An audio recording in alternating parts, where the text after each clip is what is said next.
Happy Monday, everyone, and welcome to my show where it really is okay to not be okay. I'm Rae Bonney, a qualified counsellor, workplace mental health specialist, not to mention a very dedicated and often enthusiastically disruptive men's issues advocate.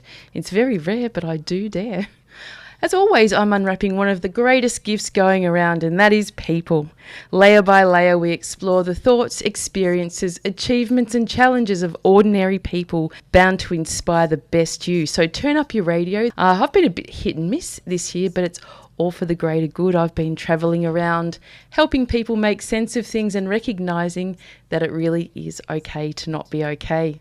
Now, my special guest today is Rebecca Perkins. We can call her Beck, though. She's super special in so many ways, a tireless and driven pioneer for change. She goes above and beyond in her quest for change, particularly for those who struggle for acceptance and support in our societies.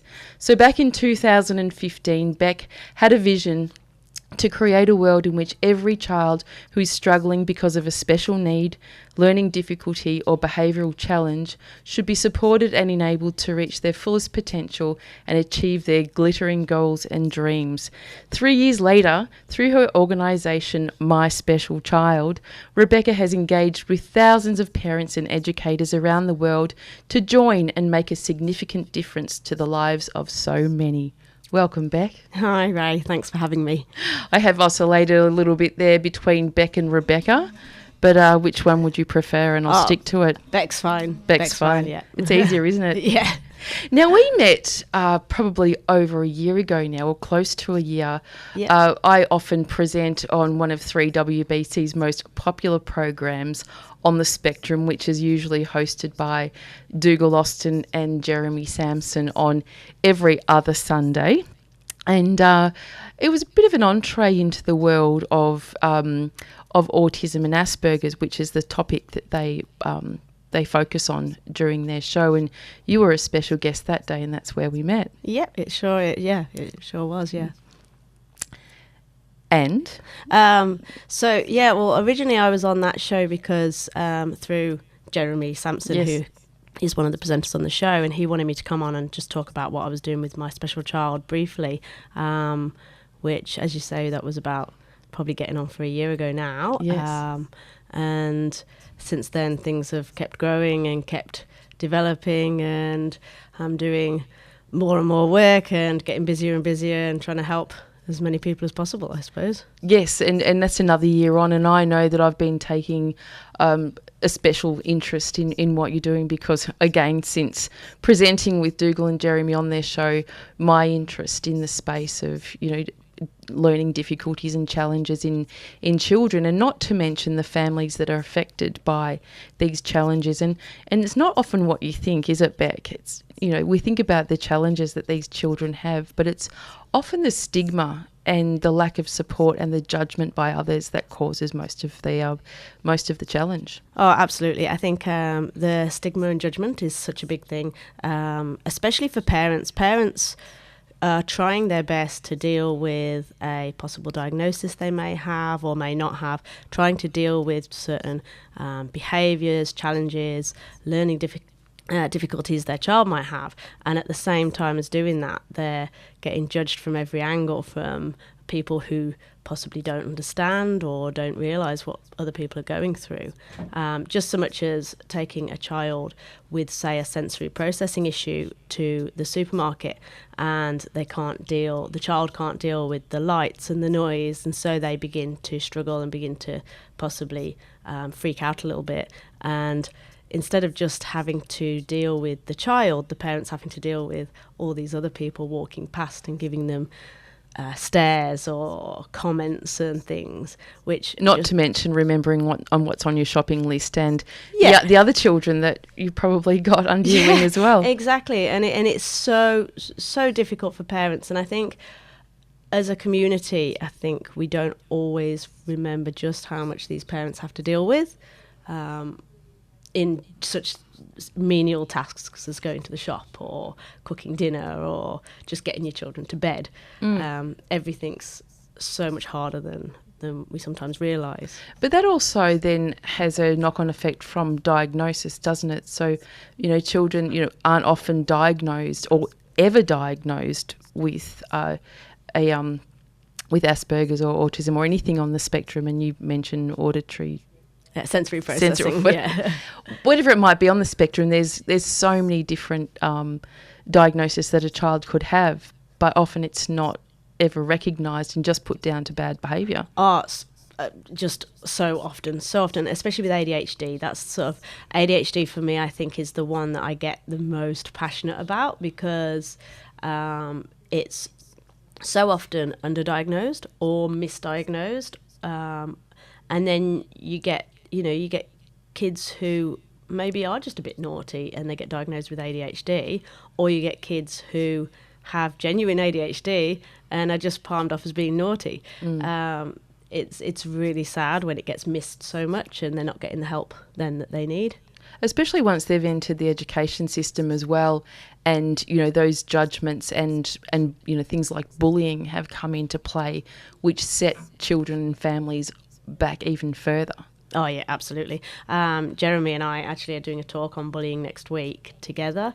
It's such a prevalent issue at the moment, and especially for children who may not have those social skills or may have slightly immature behaviour, which is often a symptom of things like autism and ADHD. Yes. And they every day have to not only deal with the anxiety of going to school and maybe not progressing as well as their peers and struggling a little bit with things, then they go out into the schoolyard where they bullied or picked on. It's so hard for them every day. Yes. And not to mention the teachers and the children around them. And, last year Pauline Hanson came out quite controversially and made some comments about, children on the spectrum and that they shouldn't be in mainstream education. And, of course, everyone got up in arms about discrimination and, that everyone has the right to access mainstream education. But I had thoughts around that, and having my own experience of having a child in primary school with children who have definite special needs who aren't being met. Yeah, no. And, well, I mean, in my opinion, the fault of that all lays in funding. I actually don't see any reason why these children can't be in mainstream school if that's what the parents want. And absolutely, they have a right to that. But the funding needs to be there so that the teacher can still give just as good an education to every member of the class. Irrespective of their Irrespective, that's right. And unfortunately, it's just not the case. I mean, my son, who is about as severe as a child can get and still stay in mainstream school, he gets 12 and a half hours of funding a week. Well, what about the rest of the time at school? Who's helping him then? Yes. Because that poor teacher's only got one pair of hands and is having to deal with him and the rest of the class. And it's really sad that funding and support isn't there for the kids and it's not there for the teachers. And nobody wins in that. No, exactly. Interestingly though, Beck, being an expert in the field yourself and knowing a lot of experts in the field, what is it like being a mother of Lachlan who has ADHD? Yep. How are you treated differently, or is the expectation that you're the expert, so therefore you should be able to manage better? Yeah, no, that. Always that. It's quite funny, actually. So about probably a few months ago now, I got an email off a lady who reads my site and she subscribes to my newsletter. And one day she sent me this lovely email saying, I've just received another newsletter off you saying, with lots of supportive information. She said, but does anybody ever ask you if you need any help or if you need any support? Anyway, I just thought I'd let you know that if you want someone to talk to, I'm always here. And I thought, how lovely is that? Because generally, no, people tend to think that because you're in the industry and working in it and giving everybody else the support, you don't then need it yourself, sort of thing. Yes. Yeah, it's bizarre. It's like the analogy of, tradesmen, they'll fix everyone else's problems, but, they never find time to fix their own, their own plumbing. But given that, Beck, what would one expect? So anyone that's listening in now that is or knows somebody who is in a family where there are special needs and people don't know where to go for the right kind of support and are thinking of having a look at My Special Child, what can they expect when they come to your website? So I designed the website with the aim of just getting as much information to people as possible and not restricted to one specific need or requirement. There's lots of websites out there for autism. There's websites out there for ADHD, but the problem is very few children actually just have one thing.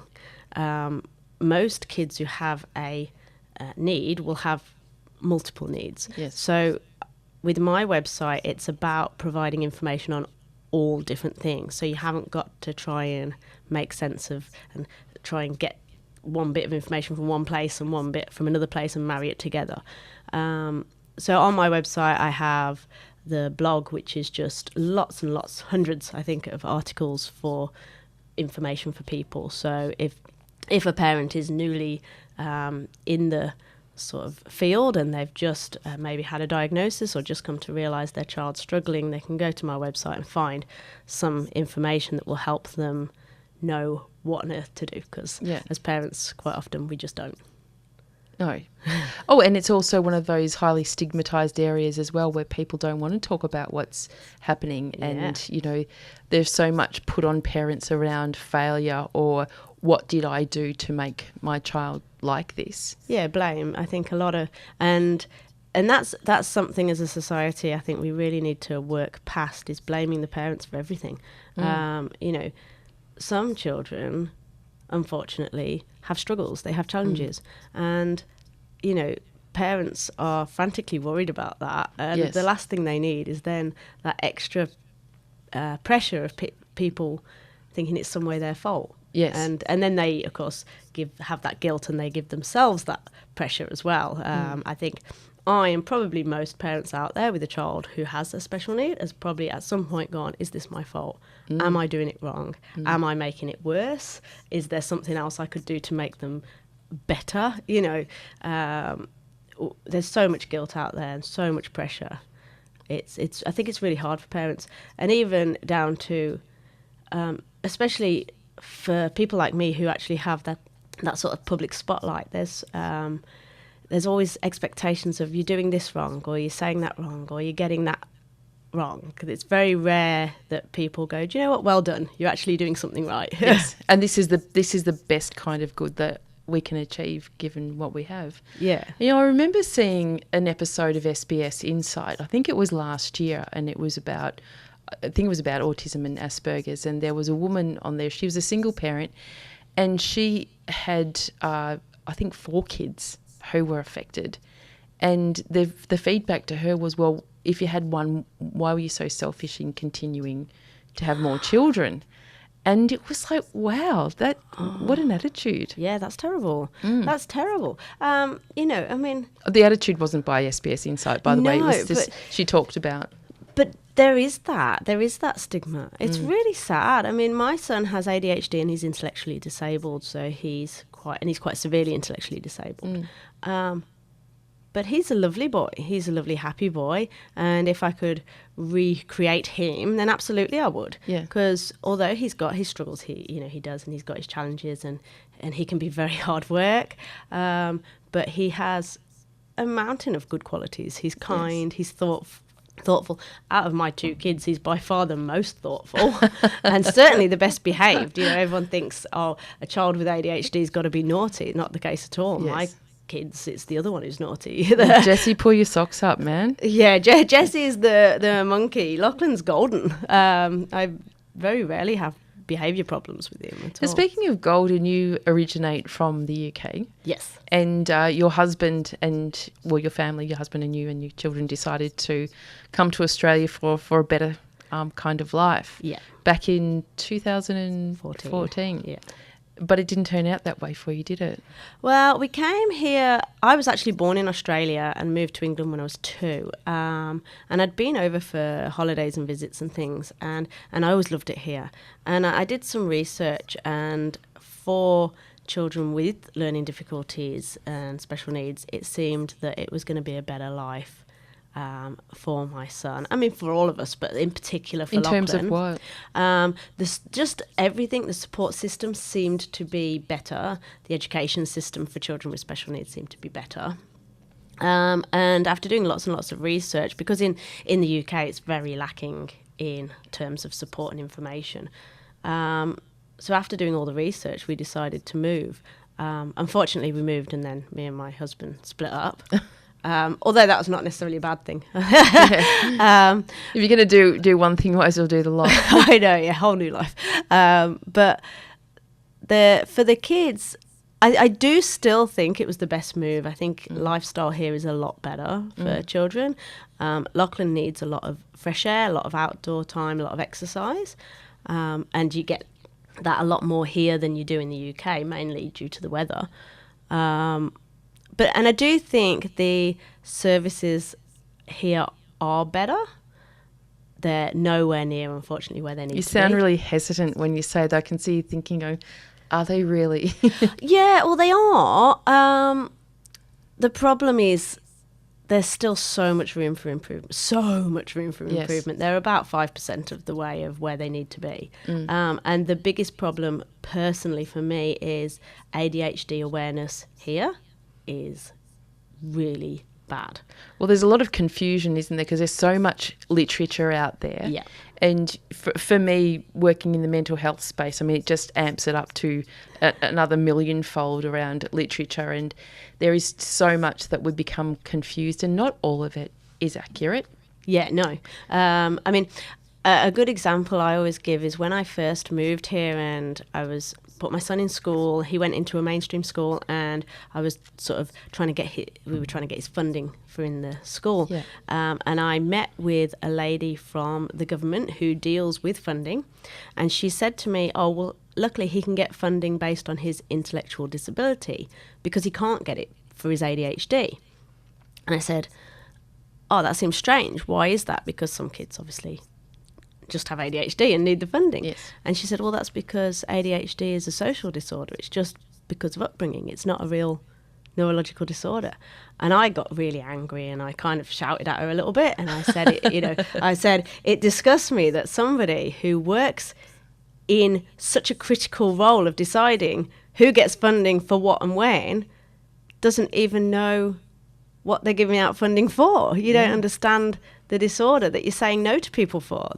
Your voice has just gone up about 5 octaves. I know. So you can imagine how angry I was with her at the time. But it's the understanding of ADHD is so poor here. Interesting, though, that if you think about, a government person who is administering support like that, do you think it's mandatory that they need to know?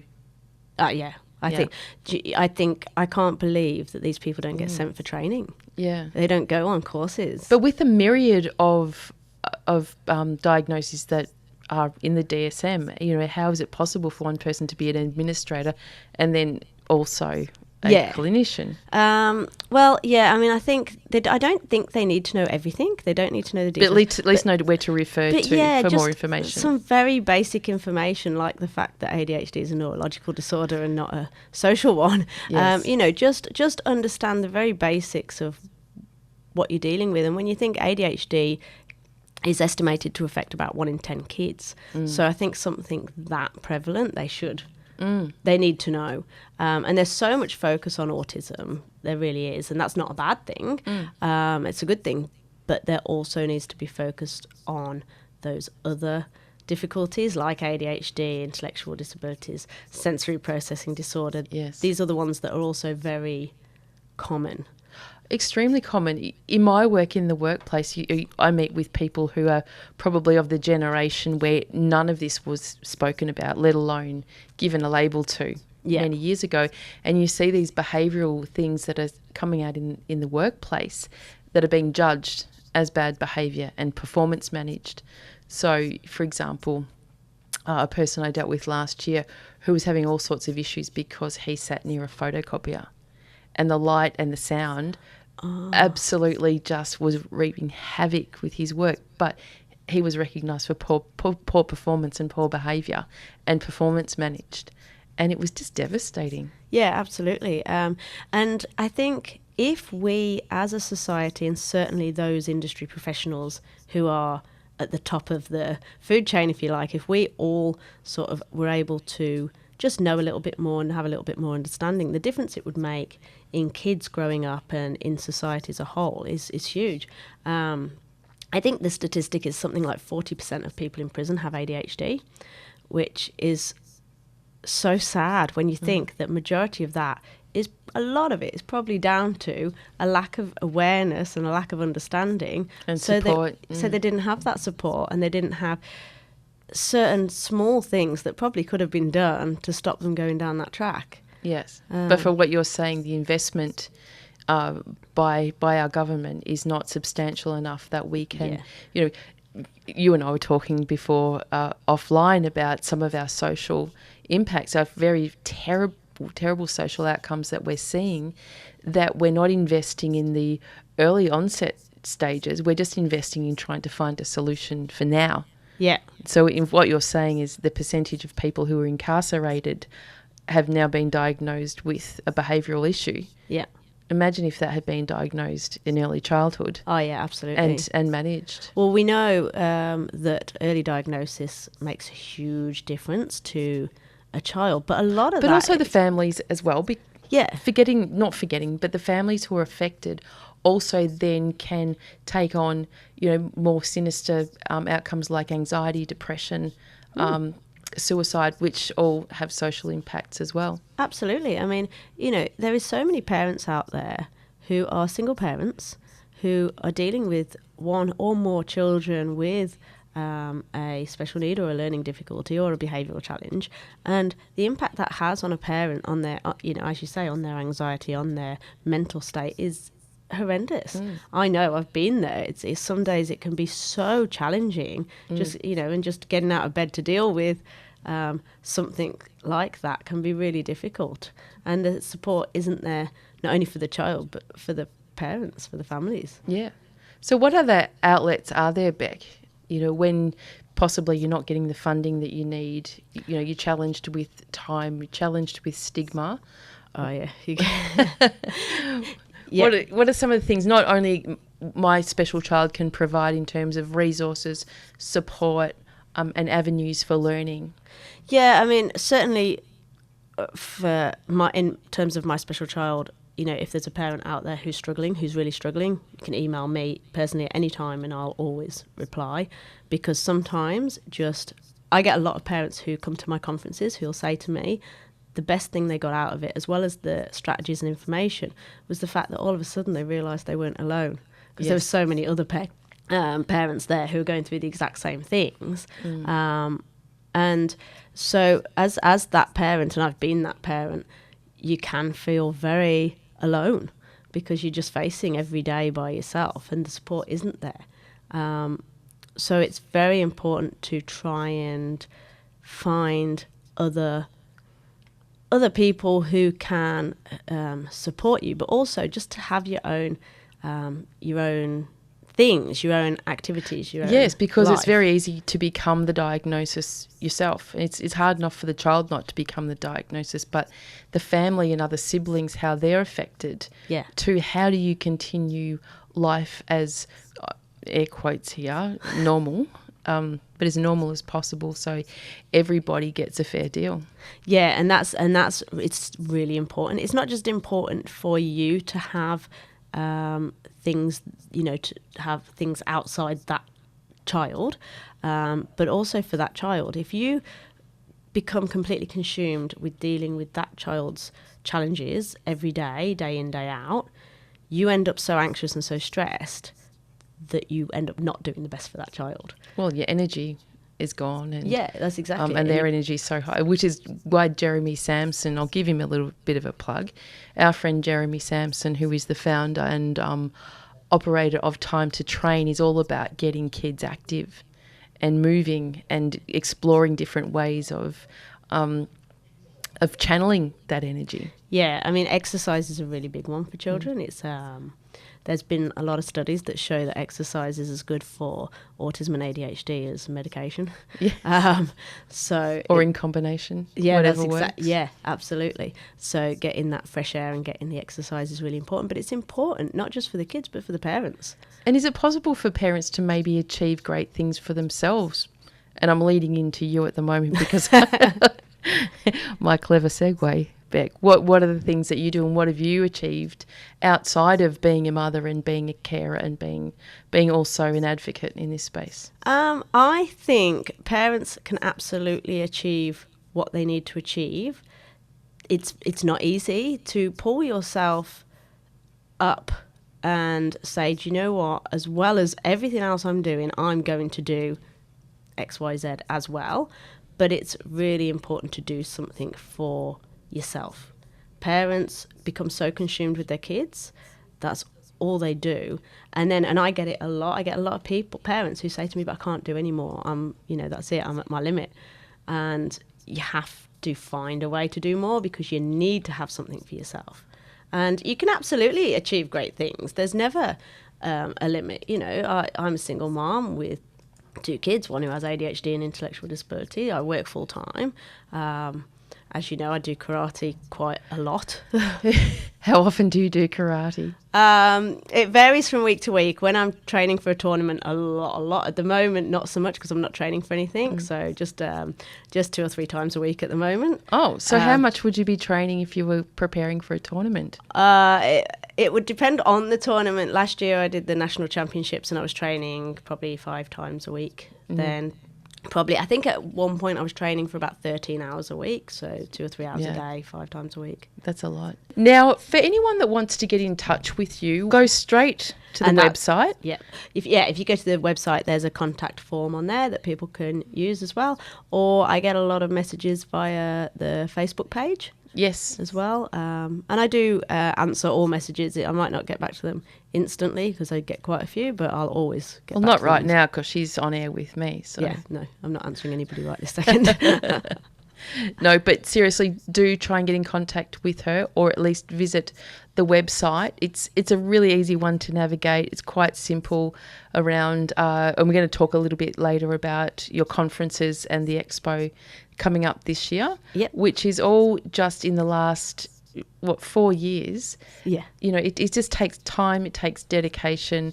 It takes, an enormous amount of resilience, I think, to continue, when you're building an advocacy like you have, because that's what it is. Yeah, I find it really hard. And there's at least once a year where I go, I can't do this anymore. I need to go and get a job, and I'm a trained lawyer, so I was going to. You stole that. You stole that. Oh, sorry. Me. I was pulling that one out of the bag. Yes, she's a qualified lawyer, trained lawyer. Yeah. So I did a law degree. And why? I have no idea. I just wanted to do a law. What it was, I was a single mom. Was that here in Australia? No, that was in England, and I had Lachlan. And I just thought, I don't want to be a single mom on benefits. That was just not what I wanted to be for him. I wanted to set him a good example and achieve something. And I actually wanted to do quantum physics. I was going to say, couldn't you have chosen like accounting or something? I wanted to do that.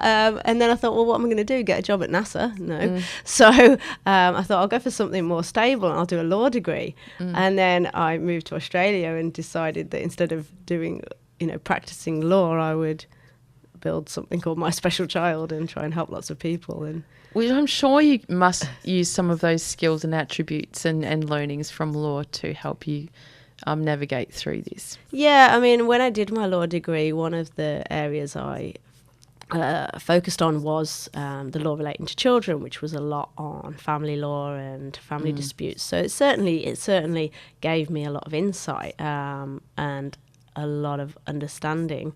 Well, I could have a whole show on that relating to men who are alienated from their children.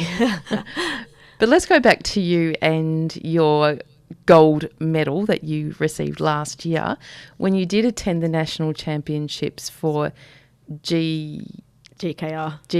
Karate. Yeah, so I got 2 gold medals, which I'm quite proud of because it was the first time ever attending the national championships. And in karate, there's 2 sort of events you can enter. There's the kata, which for those who may have seen it, it's kind of like a what would you call it? It's not the Magna Carta. No, it's not. So it's not fighting. It's like a sequence of moves, of karate moves. And then you've also got your kumite, which is your, I guess you'd say, fighting, where you're actually up against another person. Do you actually chop wood with your hand? No, I can't do it. I've never tried. Okay. But yeah, I entered both the kumite and the kata and won both. So that was really good. Now, we're talking about time and energy, but also focus, because karate is one of those things that does require a lot of mental agility as well as physical agility. So how do you manage to be the best nationally whilst growing a business, managing children by yourself?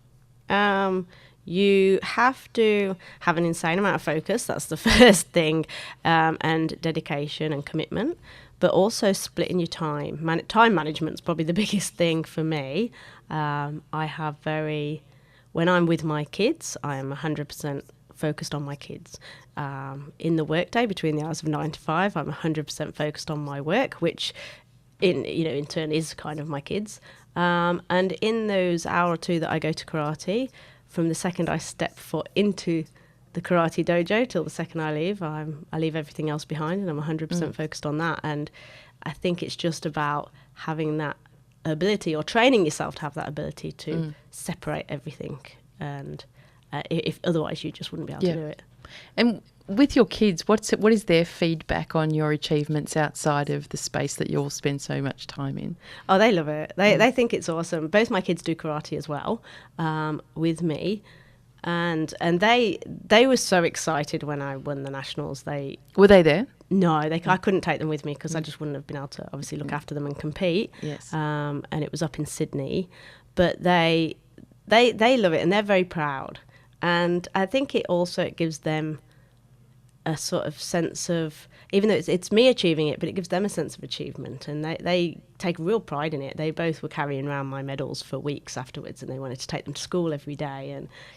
And I do think by doing something for yourself, it certainly has a good impact on your kids, because they then feel like they can achieve things as well. And I'm a big believer in that anyone can achieve their dreams. What you can do rather than what you can't do. Absolutely. And you would see this a lot with the people that you come into contact with. So many people just want to fix it, make it better, and in that process disable their children even further from achieving what their full potential is. Oh, absolutely. Actually, I do a talk quite often on that, because I'm a huge believer in that we shouldn't, just because a child has something that they're challenged, something that they struggle with, doesn't mean we should have no expectation of them. Quite the opposite. I think it's a case of having patience with the things that they struggle with and that they can't necessarily control as well, but at the same time, in everything else, still have those high expectations. I think there's no faster way to lower a child's self-esteem than to expect nothing of them. So it's so important to sort of say to them, you know what, yes, you can do that, and I'm going to push you to do that, and not necessarily push them to a point where it's too hard for them, but certainly support them and have slightly higher expectations of them. I mean, there's a difference between containing and supporting and nurturing to completely disabling. Yeah. And I was speaking to a woman last week in one of my sessions, and she said, look, we've got this issue. My parents, my brother lives with anxiety and depression. It's quite serious. And, they look after him, they do everything for him, and he just won't respond, and he won't get up and he won't get going. So I said, describe what sorts of things, your parents do for your brother. Well, they cook for him, they clean for him, they house him, he doesn't pay rent. I said, what does he do? And they said, well, that's their issue. He doesn't do anything. So, well, they've kind of taken everything from him. There's nothing for him to do. My son's intellectually disabled, so he's 12, but he has the sort of mental age of about a 6 or 7 year old. Yeah. But he makes me cups of tea, he cooks his own breakfast. He gets himself dressed. He sorts himself out. He sorts his little brother out, because I'm a big believer in encouraging independence. And, there'll come a time I want him to move out of home eventually. I want him to be able to support himself and live by himself. So I have to encourage those behaviours and, sort of support independence and support growth. And he's said to me he wants to be a builder when he's older. And I'm like, well, yeah, okay, great. Of course you can be a builder when you're older. You'll probably be a great builder. Yeah, that's absolutely right. There is no child who can't achieve anything ever. If a child's got a dream, then encourage it. Yes, all that right infrastructure of safety around them. Yeah. In fact, one of my very dear friends, who I know who'll be listening in right now, Gina. Hello, darling Gina. I will return your call once I get off air. Now, Gina has been legally blind since birth. And what Gina doesn't get across, Gina lives independently, and in fact, she left her parents at quite an early age, in her very early 20s, to say, I want to go and live on my own. I want to live an independent life. And there's nothing that gets in Gina's way to get stuff done. And she's a remarkable woman. She's a remarkable friend. She's smart. She's funny. And she sees the world in a different way. Yeah, absolutely. I think there are many people in our society who achieve great things regardless of what's going on around them. And I think all of it is proof that people can achieve things. And whether that be the child, the parent, whoever it is, if you've got a dream, pursue it. And if your child has a dream, help them pursue it. Don't ever say to a child, you can't do that. Of course they can do it. They might need support. They might need help. They might need things put in place. Yes. But they absolutely can do it.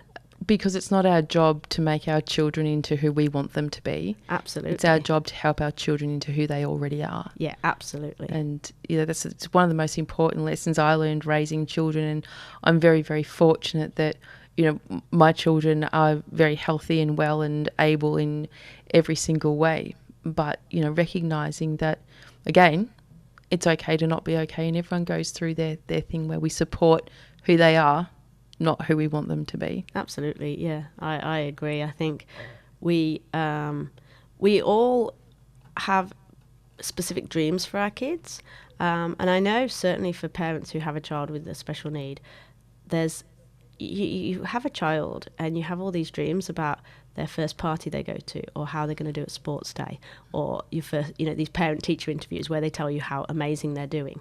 And then it doesn't necessarily turn out like that, and it can be very heartbreaking. But we mustn't forget that they don't need to be that.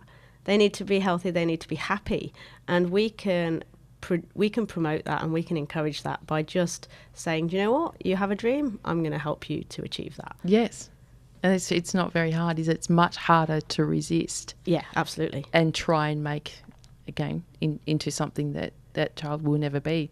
That's not a bad thing. No, I agree. I do think it's really important to encourage our kids, for sure, to be themselves. Now, one thing I noticed when I opened your conference last year at Knox Community Centre, is that right? That was great. And I think the thing that I was blown away by was the amount of diversity that you had attending. So the speakers, you had a little expo outside of service providers, relevant service providers, but the diversity there for people to come, and I came with consumers' eyes to say, wow, if I had a child with special needs for any reason, there's something here for me. Yes. Straight away, as soon as you walk in the door. So that's not to mention the next 2 days of speakers back to back who are experts in their field, lived experience, carers, whoever it might be. There was just wall-to-wall information from people who have experience. Yes. And I think that if anyone who's considering moving past the website and going to one of these conferences, number one, they're completely affordable. I think I think some of them have been free in the past. Yeah, I try and do as many free talks as I can. The conferences, unfortunately, I have to charge a little bit because I have to pay for everything to run them, and we also provide lunch and refreshments. But I try and make them as affordable as I can, and I believe the NDIS will pay for it if people can't afford it as well. Yeah. So what would people expect to be paying as an entry So fee? a standard ticket price is for one day would be $75, including lunch and everything else, and a conference pack, and for 2 days is $115. Yes. I do have concession prices as well, so for people, and as I say, I think the NDIS will pay for it as well if people apply through that way. Now that's had mixed reviews, hasn't it? The NDIS. Yes, just a few. Great for many, and not great for some. Yeah, many. I think it's had a few teething problems, shall we say? Yeah, so it's like take from one and give to another, and it's probably, but still, government are trying to do something. But back to you and the conferences. Now you've also got your first expo coming up. Yeah, so in June we're going to be running the Melbourne Special Needs Expo, which I found that I was running the conferences, and the conferences are amazing, and they help a lot of people and provide people with a lot of information. But at a conference venue, we can only hold so many exhibitors, and the exhibitors are also really important because it's what puts people in touch with services and products that can really help them. So I decided it might be a good idea to create an expo, and I know we've had in the state we've had autism expos and very specific expos, but again it's back to that thing that we need the services that cover more than one thing, and that's the thing for me. That's everything I do. The conferences, there's information to cover everything. So I like to think that everybody who goes, regardless what the neurological struggle is their child has, there's something there for them that they will be able to take away that will improve their life or the life of their child. Yes. And I imagine not just for the child as well, but your services for people affected, siblings who absolutely who are affected. And we saw that last year on Netflix. I mean, Netflix produced some amazing stuff, and one of the things they did produce was their series called Atypical. Yes. And I know that there's been feedback that hasn't been great, but so many families I've spoken to who actually have that exact scenario had said with an enormous amount of relief, thank God we're speaking about this in a way that's normalising. And, the sister in that series, played a particularly great role in, some of her challenges of, not being validated in her family, not being acknowledged, rather a great deal of pressure put on to be one of the carers. I actually get a lot of siblings come to the conferences. The conferences aren't for we don't have little kids there just because it's very hard for people to focus when there's little kids, but I get a lot of sort of older teenage siblings come, and I've had a lot of sort of 17, 18, 19-year-olds who've paid for themselves to come because they want to get a greater understanding and they want to be more involved, I think, because a lot of them kind of get pushed out. It's like they're sort of seen as getting in the way sometimes. So whilst a parent is trying to do their best and trying to help both kids, they often don't realise that the older sibling, they can, or in some cases younger can be utilised. And, make it a whole thing, do stuff together and inclusively rather than just going, you're not helping me, get out the way. Yes. Or helping too much and becoming part of the care program as well. Absolutely. You don't want, it's a very fine balance. And I don't want to put more pressure onto parents by saying you should do this and you should do that. But getting that balance of not pushing a child out, but letting them see and letting them understand and letting them be a part of it, and also giving them some attention, which again comes back to that managing your time and maybe doing something, even if it's just an hour a week, doing something with that other child to include them.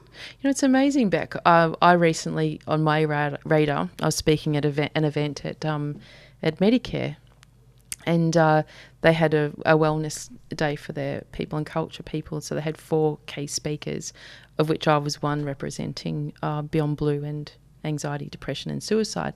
But they had a diversity speaker. But they also had somebody from the carers space.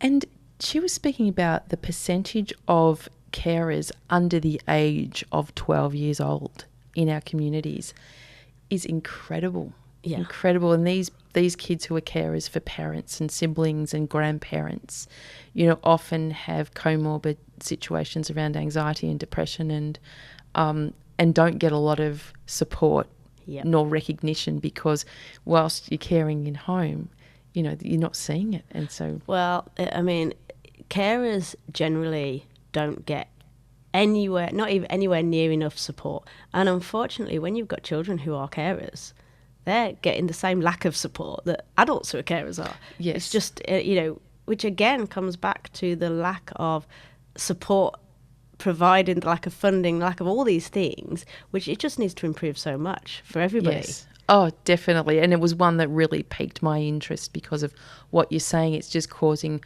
more social issues down the track. It does. And I sometimes kind of feel like the government's trying to save money. But what they don't realise is they're saving money now. It's causing more problems for the future.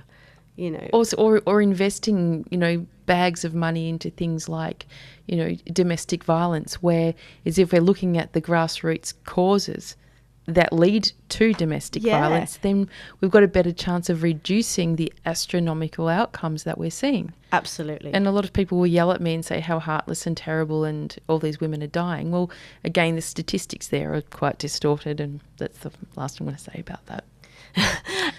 But no, I think you're absolutely right. I think going rather, it's what's that saying? Treat the symptom, not the outcome, or the... I don't know. I think we're getting out of our depth here very fast. But yeah, I think looking at what needs the people who need support right at the early grassroots point, would really help things later on in life. Absolutely. And I think that, you know, on that, we've got 3 minutes to go back. Chewed up all that time. And I think that went fast. It did, didn't it? It always goes fast. I could rattle on for hours. But thank you for coming in and speaking about this really important topic. And as you said, we could go on for hours, and please do come back. Absolutely. In the build-up, especially to, I think you've got a conference this weekend. Yeah, we've got a conference this weekend in Geelong, which is looking amazing. And then I'm speaking the week after at MummyCon, which is a big parenting expo at Caulfield Racecourse on the 3rd of March. And then it's the Special Needs Expo, which will be on the 30th of June. Yep. So don't forget, check out the website, and you can also see where Beck will be speaking with MummyCon as well on the My Special Child website. Yep. Just Google My Special Child and it'll come straight up. It's all there. Now, today, whilst we've been chatting on air, people listening in may experience feelings or emotions that they might need some extra support, and we do have some fantastic support out there, so don't hesitate. Give Lifeline a call, 131114. A suicide callback service is 1300 659 467. And for anything that you're really, really concerned about, or somebody you're concerned about, don't hesitate. Emergency services are 000. Thanks again for joining in today. Remember, extending just that little bit of kindness and care, you could be saving a life. And, you know, in relation to what we've been speaking about today, next time you do see somebody in the supermarket and their child is going a little bit off tap, ask them how you might be able to help. Yeah. Don't criticise. Okay, then, remember, people, it's okay to not be okay, and that little bit of kindness and care, you never know.